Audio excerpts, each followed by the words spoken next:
Hallelujah. Praise God. So आपण काल शिकलो प्रेषितांची प्रेरित दुसरा मंडळी एक शिकताना प्रार्थना करतो.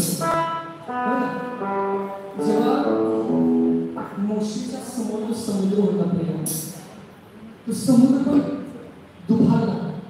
हालेलुया. म्हणजे देवाच्या लोकांसाठी किती जरी मोठं समोर संकट असेल ना, तो दुभारायला तयार आहे. हालेलुया. Praise God.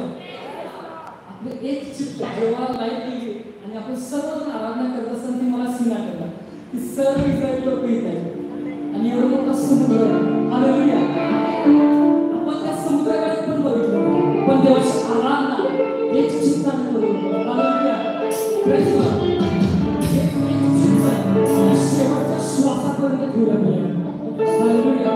तर आपण आपलं नेत्र बंद करूया, देवाची आराधना.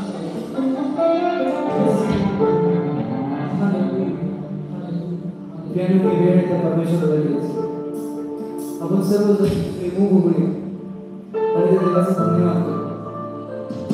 प्रत्येक आत्मा त्या परमेश्वराचा धन्यवाद करू आणि त्या पवित्र आत्म्याला आज इथं उतरण्यासाठी आपण प्रार्थना करू. हालेलुया.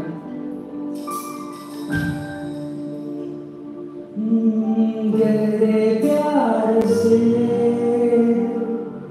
तू